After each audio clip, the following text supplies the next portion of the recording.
Hello, this is Christina Barney watching Black Tea News.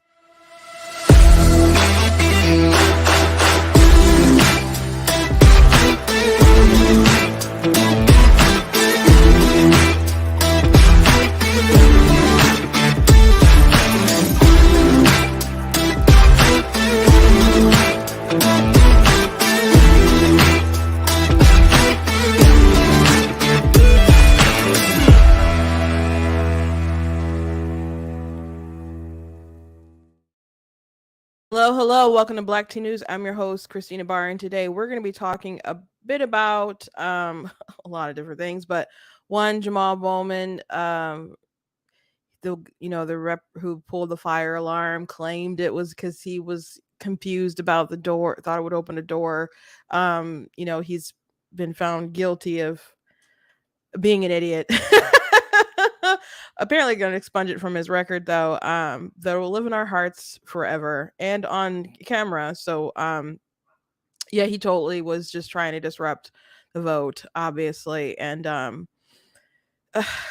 all the people who try to defend him, like, just accept the egg on your face. Also, I want to talk about the debate on with the college campuses. DeSantis pulled a group that was like pro Hamas and stuff, and some people are speaking out against it. Think it's too, I don't know, overreach. Though you really aren't supposed to give like material support to terrorists, so that's actually within the law.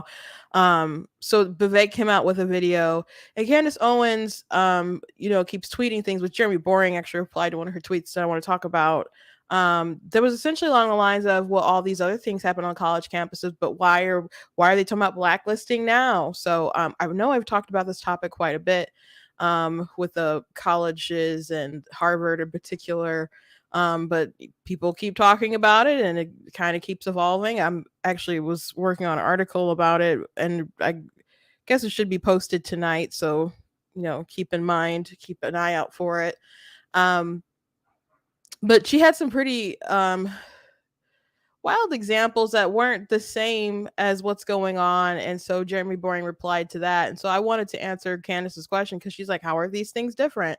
So I don't think she's coming off looking well, in my opinion, but I want to address it myself. So anyway, before we jump into everything, I'm gonna encourage you guys to go to blacktnews.com, check out different content on my website, different articles, different videos, etc. If you like what I do here, please consider leaving a donation at blacktnews.com. Says donate. It costs to stream, it costs to run my website. So if you guys can support in that way, I thank you. For watching on Facebook, you guys can send stars. For watching on YouTube, you guys can send super chats or super thanks as well. But you guys, again, can go directly to the website. There should be a link in the description if you want to support in that way. Check out different merchandise that we have available at blacktnews.com, like this black tea mug that I got. Also got this My Money, My Business shirt that's really cool, which I made this for an example of today. Someone left a comment on one of my TikTok videos, and they said it was about abortion, and they're like, it's none of your business. I have an article on my website called The Societal Harm of Abortion that really goes through it is my business. And here's like a list of reasons why, how this, affects the society as a whole, the psychological impact on women, and not just women who have abortions, but the psychological impact on our society. The fact that the abortion lobby really believes that it's everybody's business, and that's why they want you to help pay for it and actually celebrate it as well. So there's a list of reasons how I, go into how it, does affect me. But the My Money, My Business was one of the reasons why I came up with this shirt. So that's the backstory with that. I guess it can apply to everything that involves your tax dollars. But yeah, I had a bigger narrative that I'm going to address with that particular comment, because I just think that's such a dumb phrase that people say all the time with that topic. Because again, I could say a bunch of ways that I think it ultimately does impact me, but what they really mean is, it's not your body, it's it's not your baby. You don't know that woman or whatever. It's not really your business. And so I've said this yesterday, are human rights across the board, do they belong to humans or do they not? Once because if you're going to disqualify certain people from obtaining these rights, and it doesn't, they're not human rights. They're not human rights. So if it's wrong to kill living human beings, whether I'm emotionally connected to that human being or not, doesn't matter. It's still wrong whether I'm protesting in front of the abortion clinic or whatever. But this idea that um, it doesn't personally affect me or something like that.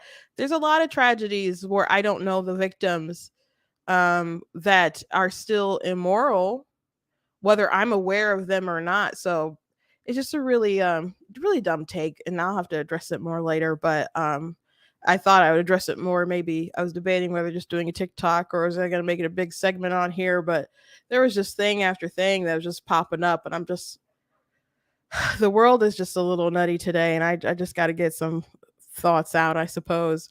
Um, but before we well, actually, I don't have any like a meme or something today. I guess the funniest thing that we're going to talk about and address is actually the story with Bowman here. So Rep Bowman, oh geez. So he claimed that he pulled the fire alarm because he thought it was going to open the door and he didn't mean to activate it. Oh my gosh.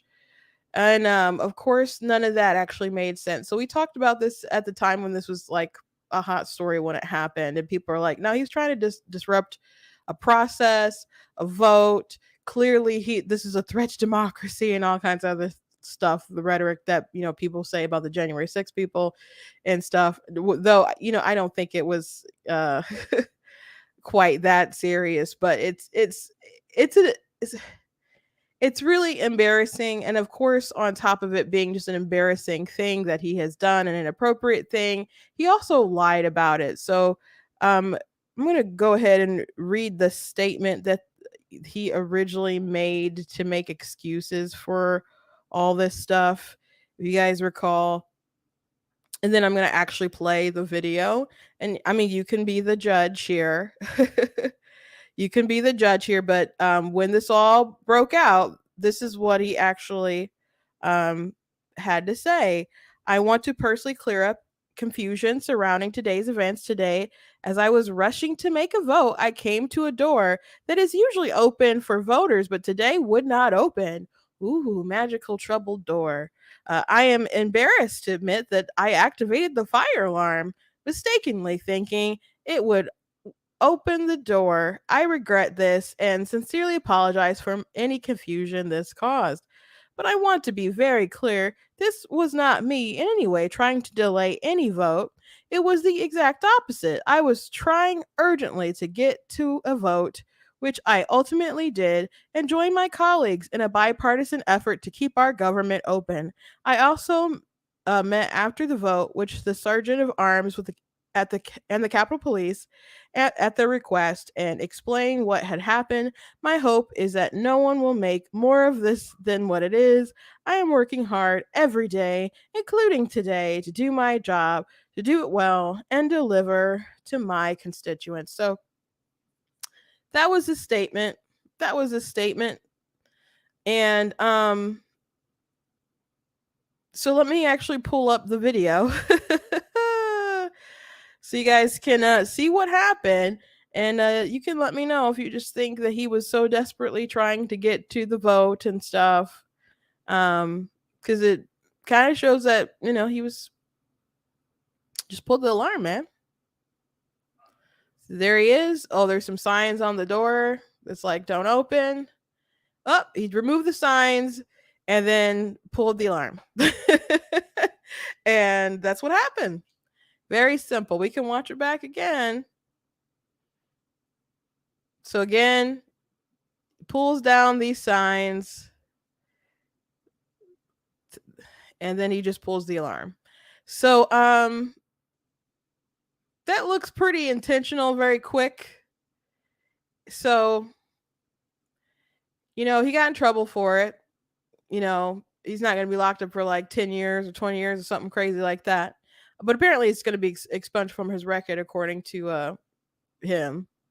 Pay the fine. 3 months from now, it'll be dismissed, and I'll be able to just continue to serve my district. You mean it'll be dismissed, like it'll be expunged from your record?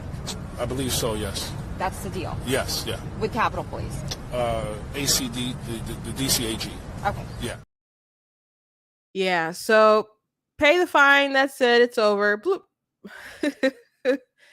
um, how utterly, how utterly embarrassing.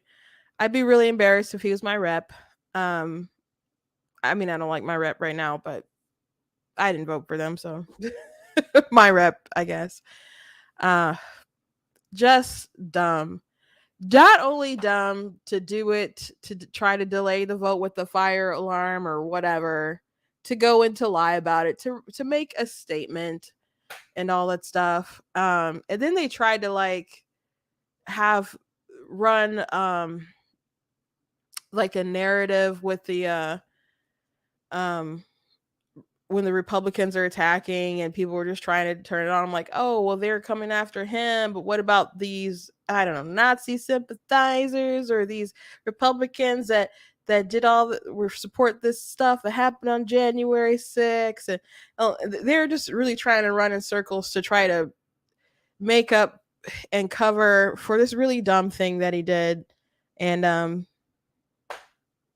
I guess it'll just be a blip of a thing.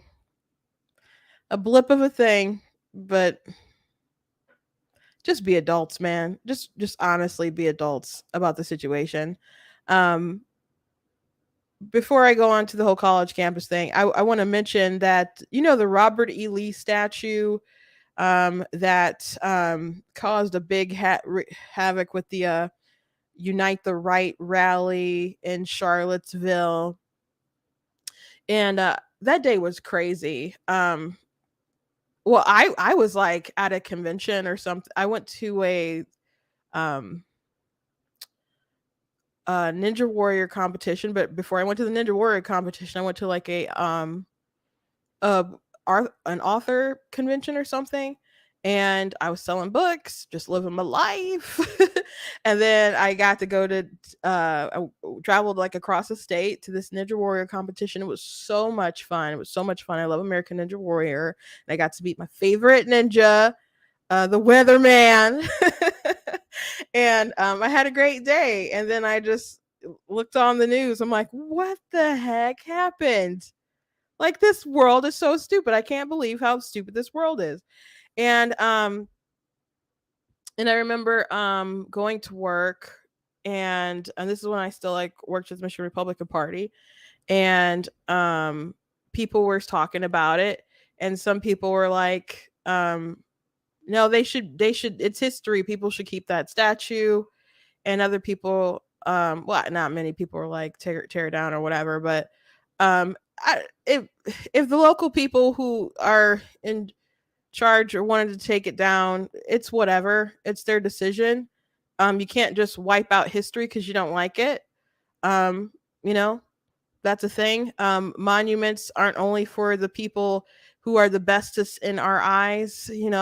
Monuments are also for people who accomplish things, etc.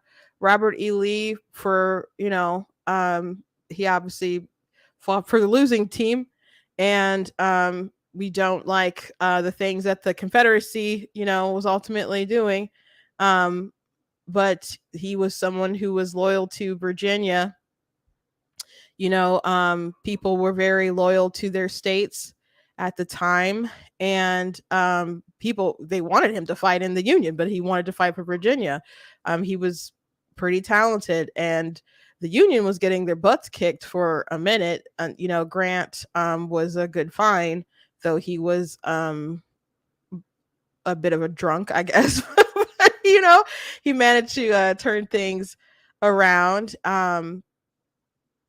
But it was a rough war, obviously. But people want to get rid of that statue because obviously he fought for the Confederacy and Confederacy backed slavery, etc.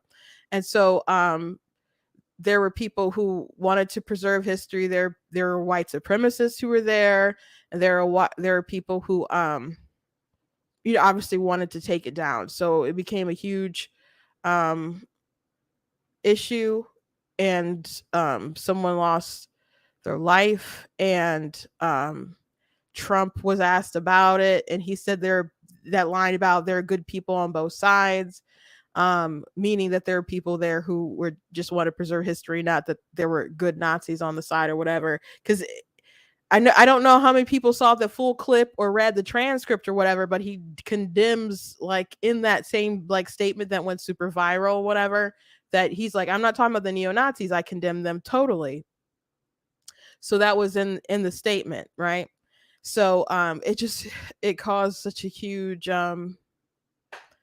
political shockwave. I mean, there was even someone who ran, if I don't remember what position they were running for, but there was a commercial that someone had out, and their opponent that was like chasing down, I think, black kids in a truck, to emulate like what happened that day. And my sister actually met the person who was behind that ad. I'm like, that was a pretty despicable ad, but effective, I suppose it was. Um, so anyway, the Robert E. Lee statue has met its end, and it has been melted down, and they're apparently going to make it into a new public piece of art. So this quick video of it being melted down has been circulating around the web today.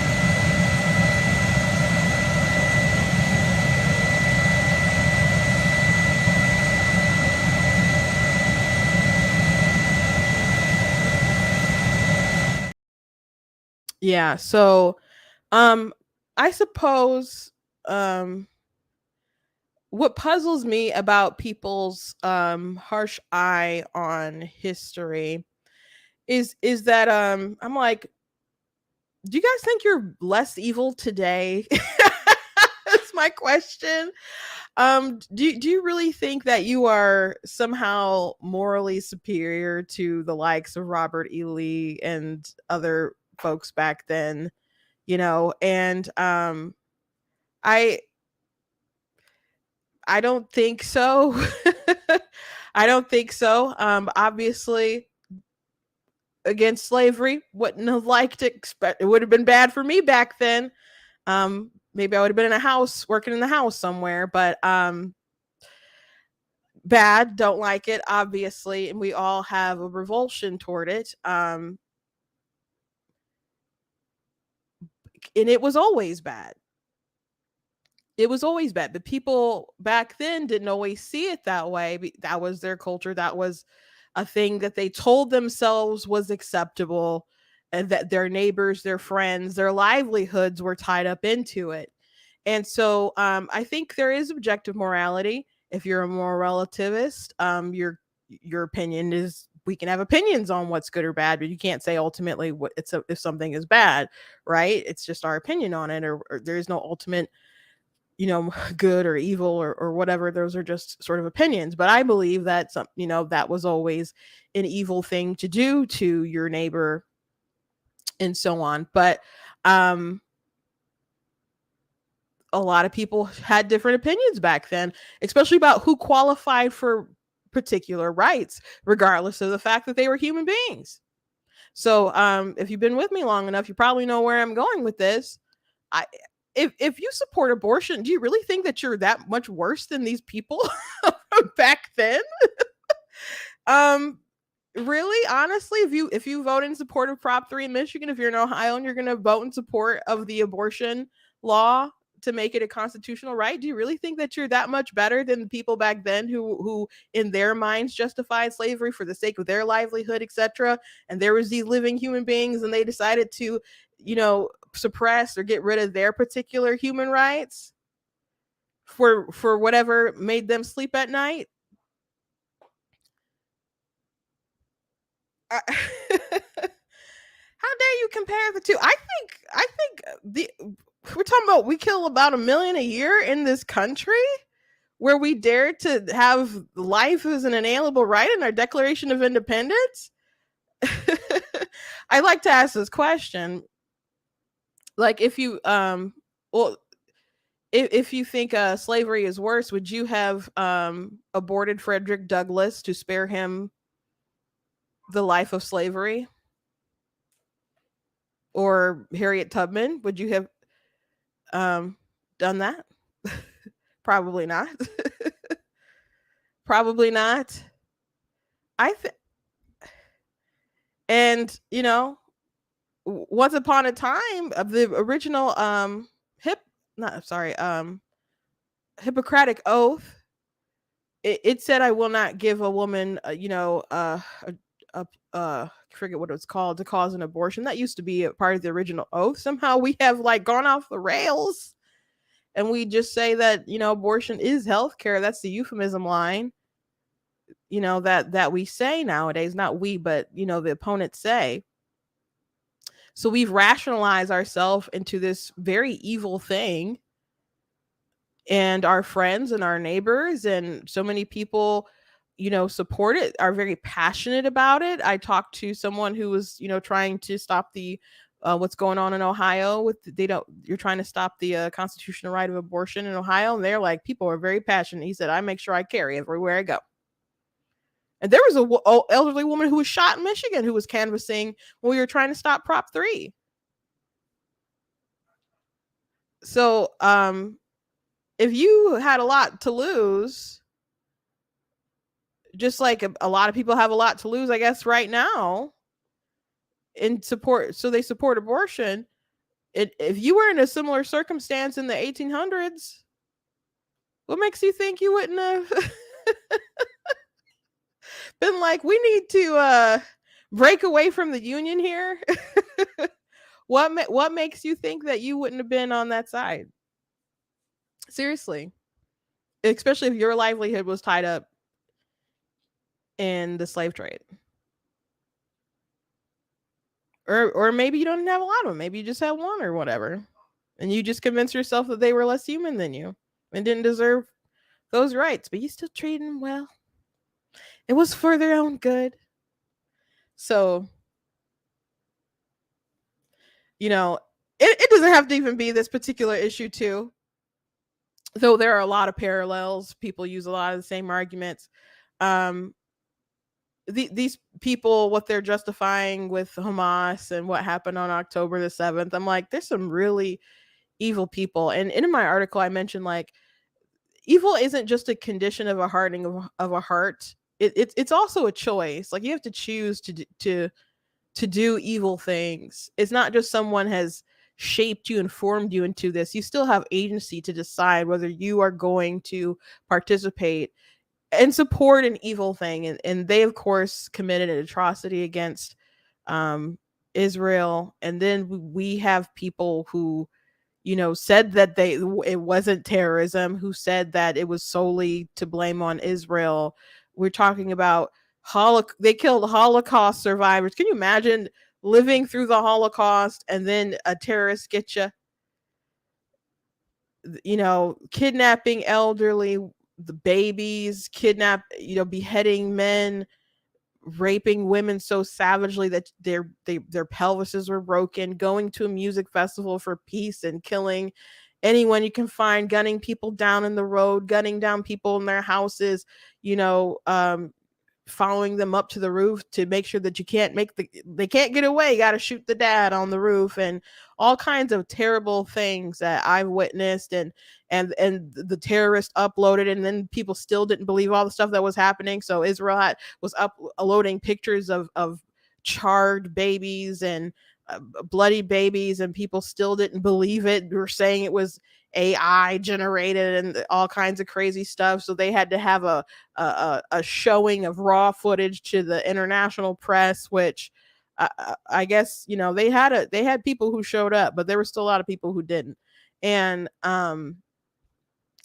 you compile a letter and saying it's all Israel's fault.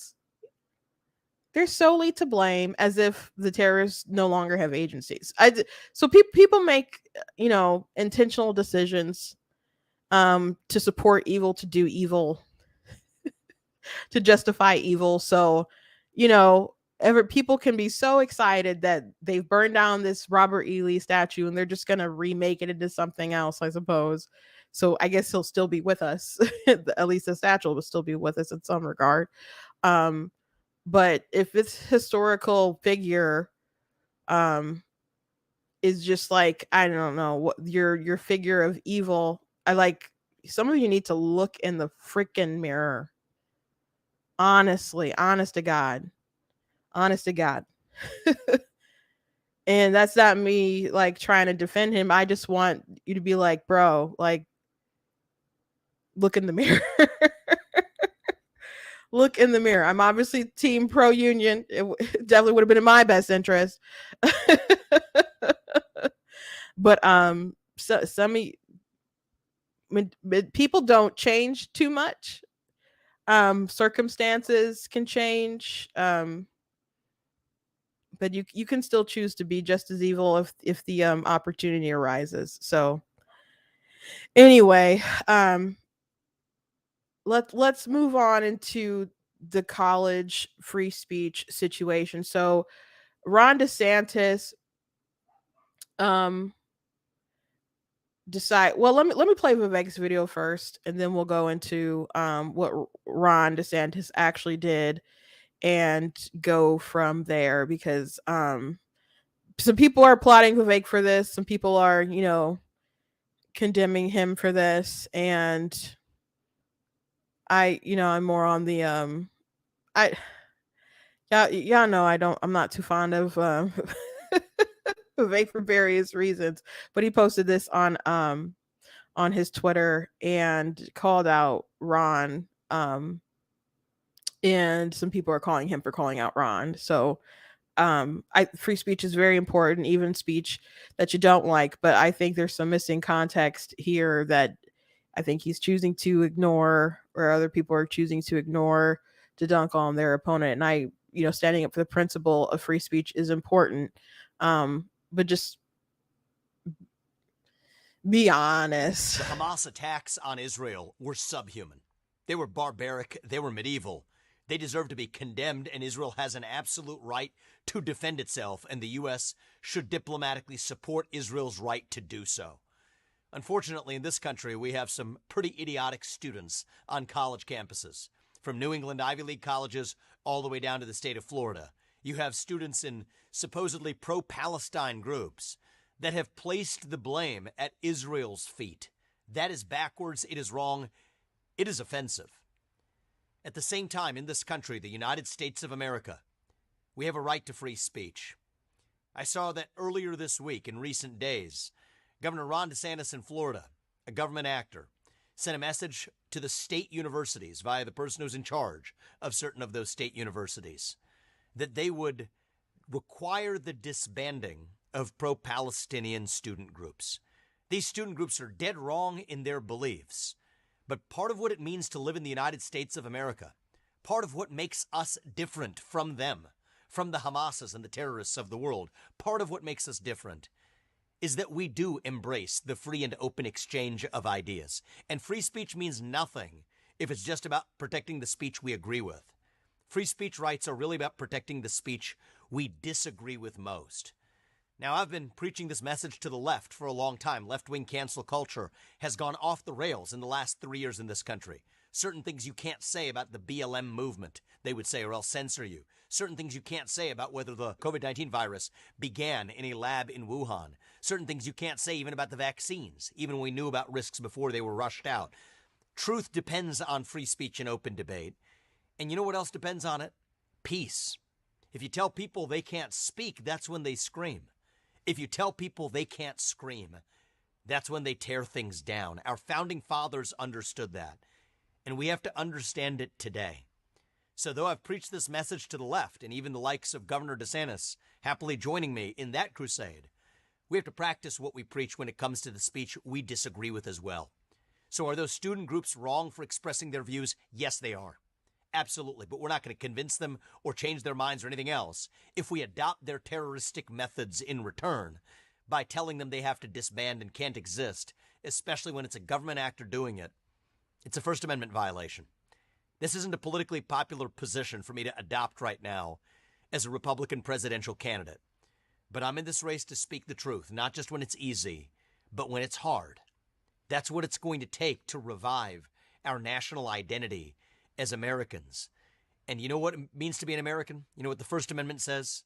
Whether or not I agree with you, you get to speak your mind in the open, and you can't recharacterize someone's speech, just their opinion, their statements, as material support for a terrorist group. We made those kinds of mistakes after 9/11 in this country, the Patriot Act, and countless pieces of legislation that followed that we regret, we should regret today.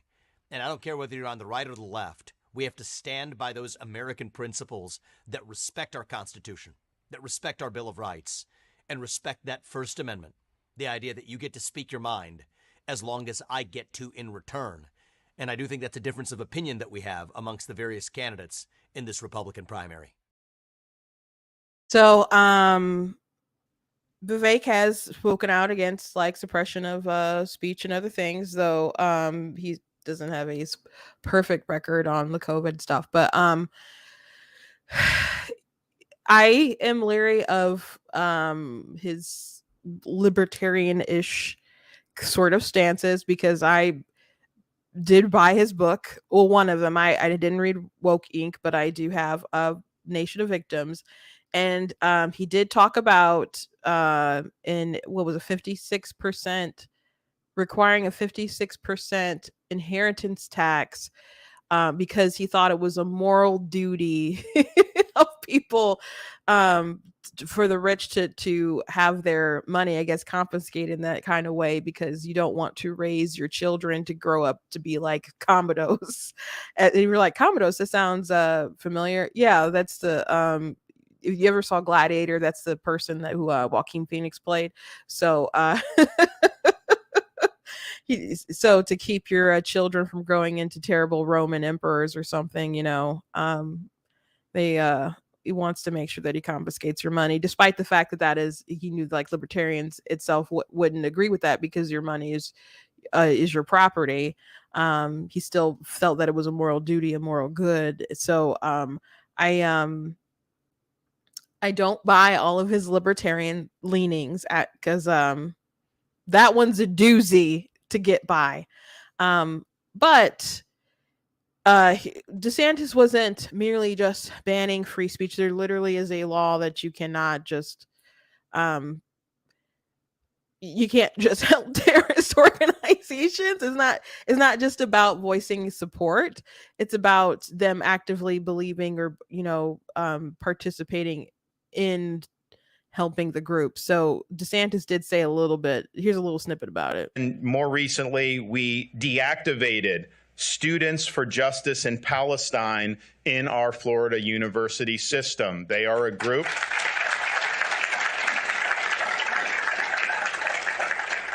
They are a group which publicly says that they don't just stand in solidarity with Hamas, that they are part of what Hamas is doing. That is material support to terrorism, and that is not going to be tolerated in the state of Florida, and it should not be tolerated in these United States of America.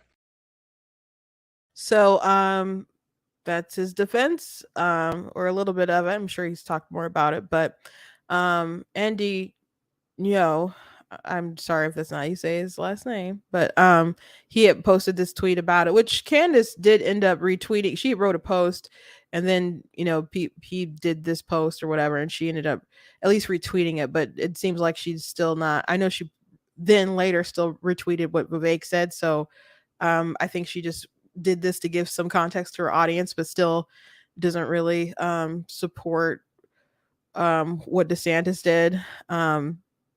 So that the group isn't being banned for speech. Their toolkit explicitly invites members to provide support to Hamas and join them as members of Operation Al-Aqsa Food, the name of the Hamas operation where the atrocities were committed on civilians on October 7th.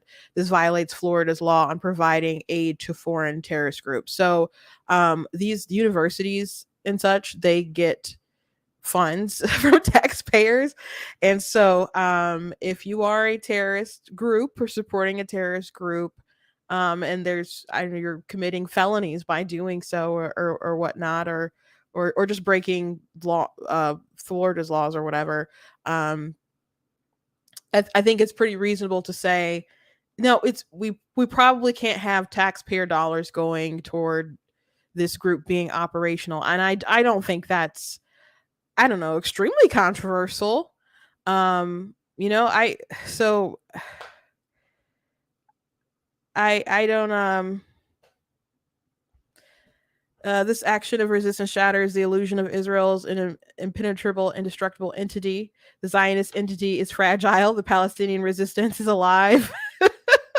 I just heard a leader of Hamas say that kind of stuff too. I mean, so that's another reason why Israel needs to take down Hamas, because the idea that they can just get at them like that, it just inspires more terrorist activities toward them if they just kind of allow that weakness to just be in the atmosphere. So this idea of, oh, well, they could just cease fire and be like, oh, you know, you lost 1,400 people. It's not strategically in Israel's best interest, because they believe that they got this huge victory, and they, according to them, they did. So they'll just come back again next time, because their purpose in life is to eliminate the Jews, push them out to the sea, and etc., etc. So um they're a shady group, guys. So um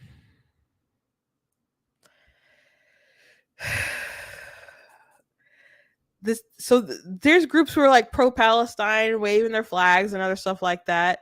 That's one thing. That's one thing, but trying to encourage different kind of support, and actually, you know, being like a part of the organization in some regard. No, I don't think your taxpayer dollars should um cultivate that kind of atmosphere, you know? So there's that. You can talk a big game when you're a tech mogul, not a tech mogul, pharma bro. It's kind of different when you're running a state, and you need to protect people's liberties, but you know, also protect their lives, and you know, etc. So there's that. But also Vivek, he mentioned specifically this thing about Ron DeSantis, but he's been railing against blacklists on college campuses for a minute. And so he says people should be allowed to have boneheadedly wrong ideas, which I would, you know, say like what Harvard put out was is more than a boneheaded idea.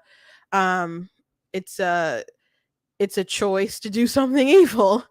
Um I don't understand why they are so against the idea of employers saying these aren't the kind of people I would like to employ.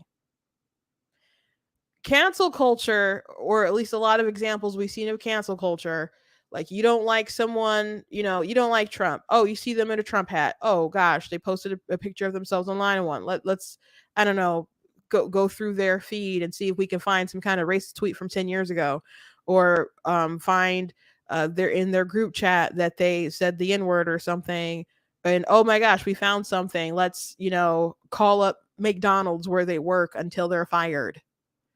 You know, um, those are the sorts of things that people aren't okay with. Or like, oh, you didn't like what someone said, you want to close their bank account.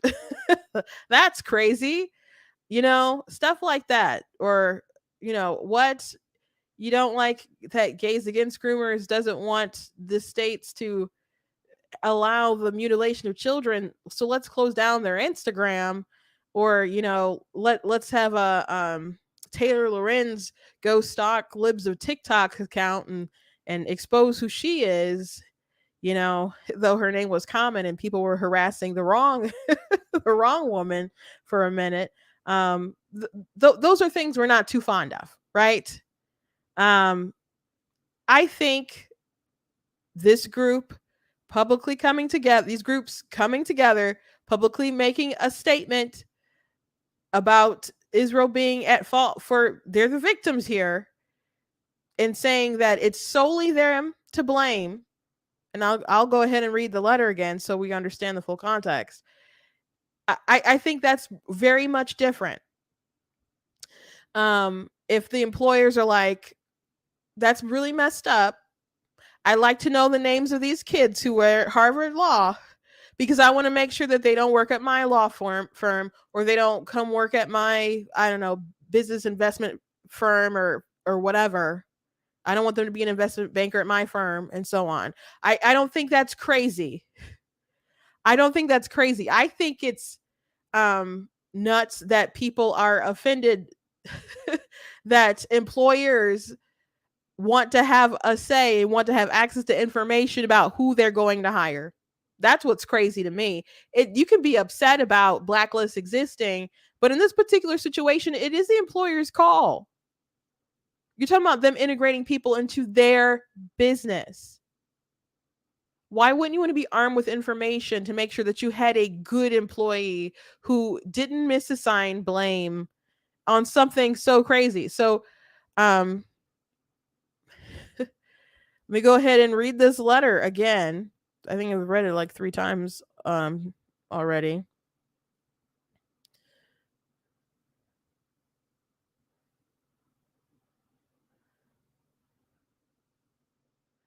I'm going to share my screen with you guys so you guys can see it. Oh.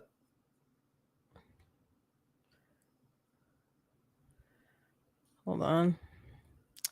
I just exited out of it and lost my place.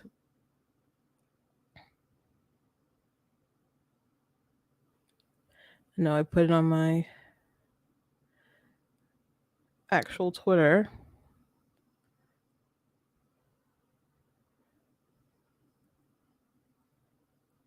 Apologize.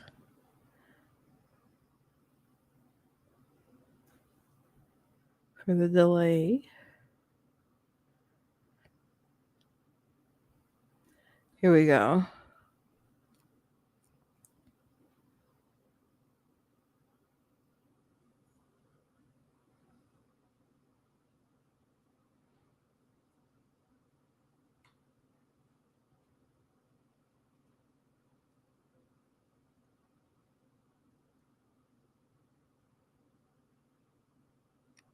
There we go. Okie dokie. We, the undersigned students organizations, hold the Israeli regime entirely responsible for all the unfolding violence.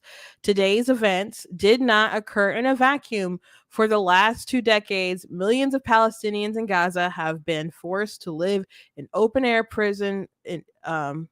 In open air prison, Israeli officials promised to open the gates of hell, and the massacres in Gaza have already commenced. Palestinians in Gaza have no shelters from refuge and nowhere to escape. In the coming days, Palestinians will be forced to bear the full brunt of Israel's violence. The apartheid, and they're still firing rockets, by the way. The apartheid regime is the only one to blame. Israel's violence has structured every aspect of Palestinian existence for 75 years, from systemized land seizures to routine airstrikes, arbitrary detentions to military checkpoints, and enforced family separations to targeted killings. Palestinians have been forced to live in a state of death, both slow and sudden. Today, the Palestinians' ordeal enters into uncharted territory. The coming days will require a firm stand against colonial retaliation. We call on the Harvard community to take action and stop the ongoing annihilation of the Palestinians. So, no accountability there for the people who actually committed the acts of terror, solely on Israel. I already described some of the stuff that happened. Not going to go through it again, but pretty brutal stuff. And maybe they don't even believe all the things that happen. Maybe they're just aware of some of them. All the details that I'm aware of, that I just, some of the stuff that I described to you, they couldn't have known all the stuff at the time. But it's still, at the same time, they haven't really um rejected their letter so much. So there were some people who disassociated with the organization, with the particular organizations. But and so people have been making this list. Now I first heard that different employers were asking for the names of these students. I think that's totally legitimate for them to do that. But Vivek and like Candace Owens do not believe in, I guess, any blacklist, or particularly blacklist in this situation. I know Candace said she's not for blacklist. The reality is that blacklists will exist whether you want them to or not, and there are way more frivolous and disgusting reasons to get on blacklist. I mean, people have been blacklisted for in Hollywood for not sleeping with a person, and that's disgusting. People have been blacklisted in politics for not supporting the establishment type candidate. That's terrible. But being blacklisted because of this terrorist attack that has killed like 1,400 people, and you're like, women were raped and babies were shot and beheaded and burned and all that stuff, and it's like, but you know what? It's totally the fault of the people who were victimized. That's crazy. Like, that's crazy. You cannot like Israel but still be like, nah, Hamas is, what they did was evil. You could at least leave it at that. But then that's what they did. So I don't I don't understand why it's wrong for the employers to say that they don't want to employ those people. I know Candace has said, well, she used to be on the left, and she wouldn't have wanted to end up on a conservative blacklist or anything like that, and that she's had people who were like radical or whatever, and then they joined Brexit and whatnot. I get that, and I love redemption. I'm a Christian. I love redemption, absolutely, and I love forgiveness. Praise God for it. But that is still up to those employers to decide to look past that. It is not up to you to hide that information when they are requesting it, when they want that to be known, after you publicly put yourself out there. So people can forgive people can repent and people can forgive, but to just kind of just leave it be, give them grace, that doesn't make sense to me. And then you're also encouraging for future bad behavior if there's no accountability. Like, people are glad, like she's glad that people are giving less money to these universities, and that people have removed checks, but that doesn't mean that someone else isn't going to replace that money with another check. There might be an ideologue who's really crazy, who's like, okay, well, what if George Soros was just like, okay, let me fund all these places or whatever, and then it just encourages more left-wing activism and stuff, and the colleges just get worse. So the best kind of way to damage the reputation of a college is if, when you say, hey, I graduated from Harvard, people give you the stink face. That's the best way to damage the reputation of a college, to make it worth not going. Like, the price tag is too high, and instead of it helping your future career, it's going to damage your reputation and make you not employable. So that's the way that you really would get Harvard to snap out of it and say, okay, we got to change some things up, because we're no longer the creme de la creme. We're like poop on a resume. Like, so that's the only way. And so now there's like a task force for Harvard to help these kids who have been doxxed and other stuff.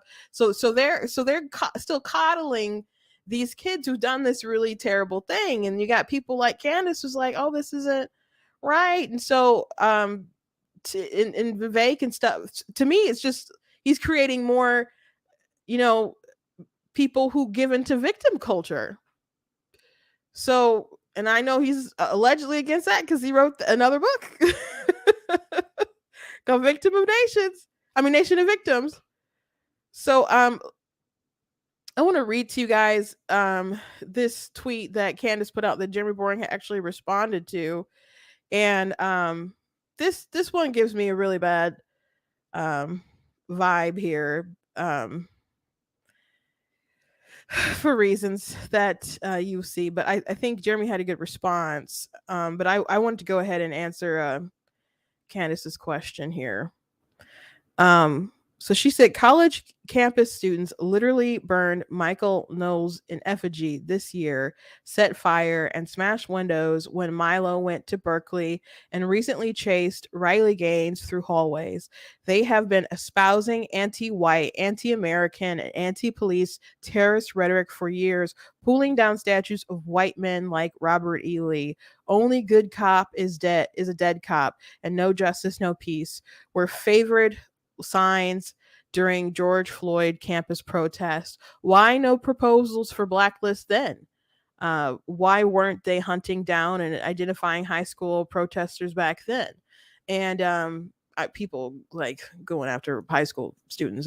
That's a little weird, but um, this. So what's the question here? So what's the question here? Like I see the obvious question, but is it why do you guys only care when it's the Jews? Is that what the question is? Because I can tell you, because Candace Owens, her position is she doesn't think that these college students, which are adults by the way, should be on any blacklist. Period. So she believes that across the board. So but the accusation appears to be here like all this other stuff was happening, but now you guys want to do the blacklist. So what's different now? And for your information, I mean, I guess you can ask the employers that who are curious about these people coming together and signing the list or whatever, signing that letter. I'm not aware of so many people.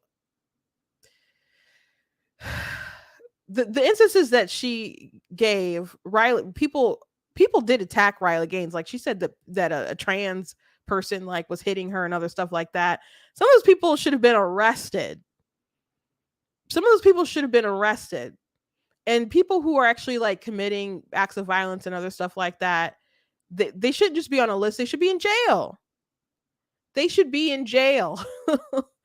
And I have already said this, like if there was a list of like people who were I just because you march in a BLM rally or something like that doesn't mean that you're into the Marxist ideology and that you agree with all the violence and other stuff. There are a lot of people just believed it was about police brutality and wanted to show their solidarity, whatever, etc. And there's people who are waving the Free Palestine stuff and even chanting River to the Sea and all that stuff and don't know what it's about.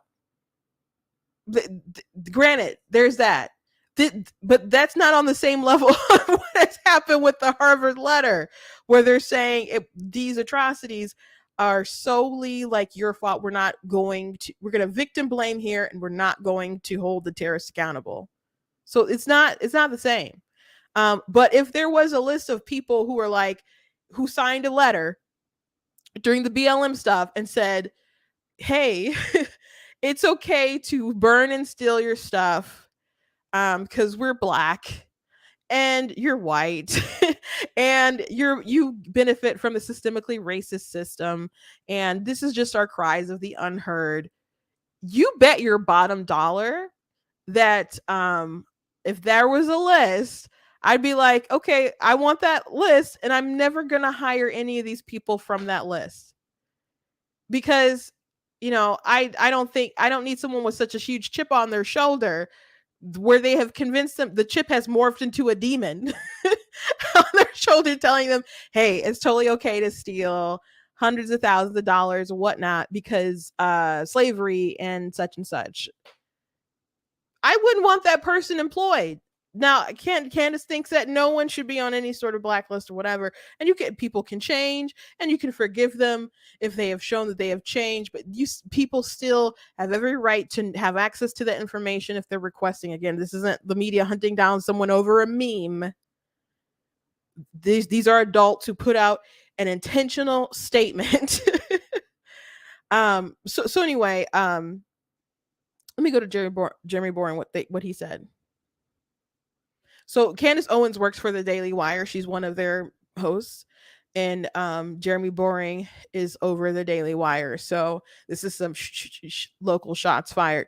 I think the reason this is different than burning Michael Knowles in effigy is that this is different than burning Michael Knowles in effigy, which that's a bit of a circular statement, but he goes on. It's different because there was an actual mass slaughter of Jews, followed by open cheering and open support from these students. That takes their behavior out of the realm of dumb academic rhetoric about what to them has been largely abstract politics and makes it something else, active and overt celebration of and support for actual murder and actual rape and actual kidnapping and actual terrorism that they have seen with their own eyes in video streamed by the terrorists themselves. That is not akin to protesting a conservative speech or using overblown rhetoric, a hallmark of youthful, passionate politics, which we, of course, should have grace for. It's something else, something truly and urgently evil. Is it still within the bounds of the First Amendment? Sure. The government should in no way censure them, but that doesn't mean we should put up with it. Celebrating and calling for murder are not the same as not celebrating and calling for murder. Nor is calling for state level justice the same as calling for vigilante murder and terrorism, even if both result in loss of innocent lives. We should not let the fact that the left punishes people for reasonable speech destroy our ability to discern and condemn unreasonable speech. So I thought that was a nice clap back from Jeremy there. And he said also, who hasn't burned Michael Knowles in effigy once or twice? They tease. Someone did ask, has Ben ever burned Michael Knowles in effigy, and he said Ben doesn't know how to have a good time. So they joke. And so I thought he had a good statement, but back to the statement from Candace, I think it's vastly different. What these adults have done. I mean, he said it good enough. I mean, there was actual murder that happened.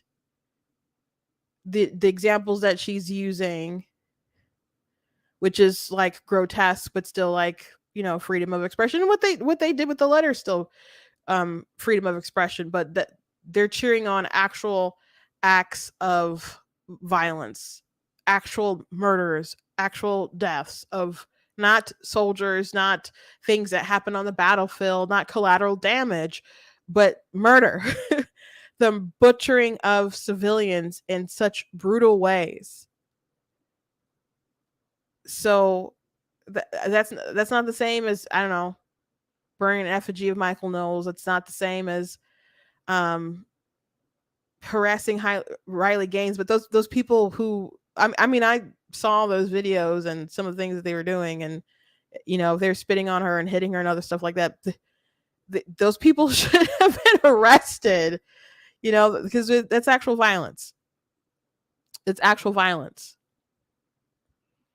And if any of the speech, is actual incitement to violence, then that is not actual protected. So there's that too.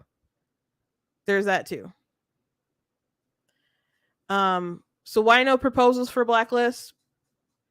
I I wouldn't hire crazy people, and other people shouldn't hire crazy people. I think a lot of people feel like people will just grow out of it.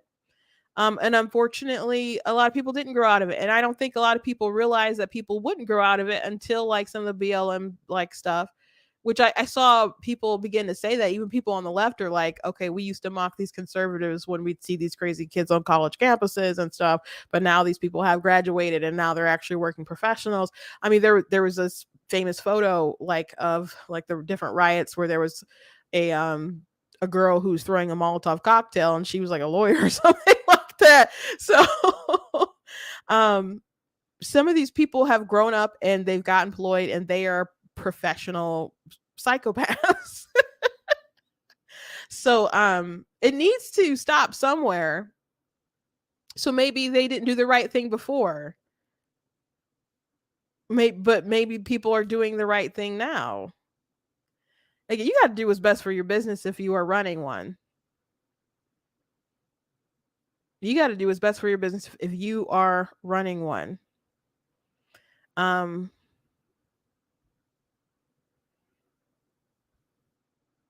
so I'm dead set against what, her opinion is on this right now. Dead set against. Um but it does kind of feel like, oh, why y'all care now that they're coming for the Jews? I think every circumstance, every comparison that she's given has been like vastly different than the situation that's going on right now. Besides the fact that that Jews were killed. If I can make another comparison, I've made these other comparisons. Imagine if there was a mass lynching and the students at Harvard got together and said the it was the fault of the black men who were lynched. Like we stand with the KKK or something. Or if it was I've said if there's a bunch of men got together and performed like a mass rape or something, and the students at Harvard got together and said, we support the men who did the raping, and it was the fault of the women for their years of short skirts and flirtations or something crazy like that. It's the victim blaming of real genuine evil. So the things that she mentioned, like I saw when Milo, they had the protest when he came. I saw the videos with Riley Gaines. I've talked to Riley. I've had Riley Gaines on the show. Did an interview with her. If you haven't checked out that interview, check out that interview that I have with her. I've known they've burn things. They people protest and stuff with Ben Shapiro. Ben Shapiro has to have security with him everywhere he goes. Everywhere he goes. To take care of himself and his family.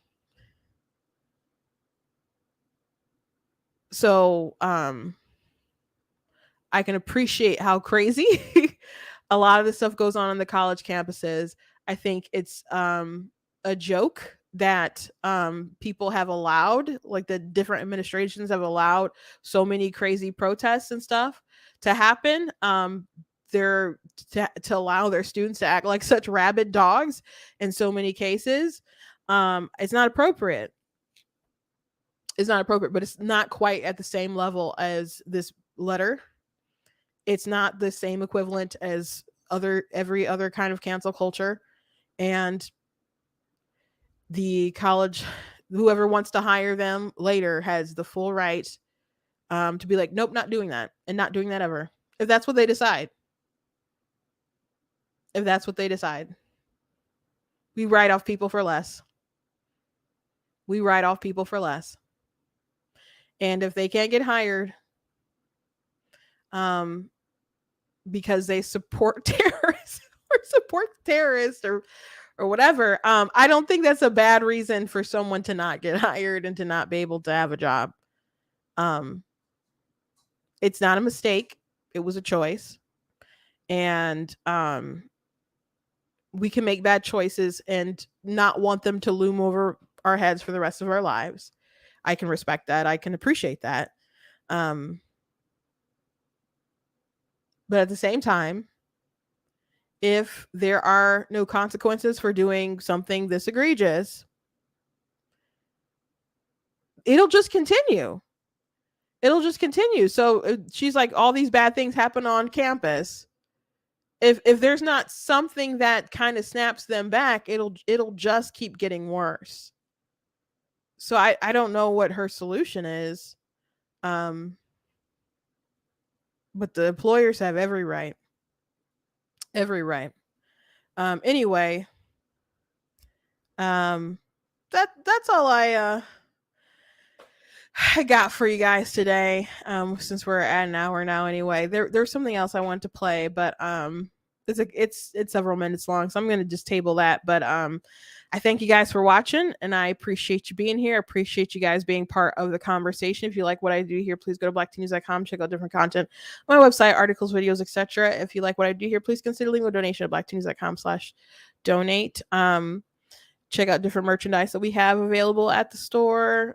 Like the You Are Not That Special. We got the Free Canada stuff that I made like during the trucker situation with COVID.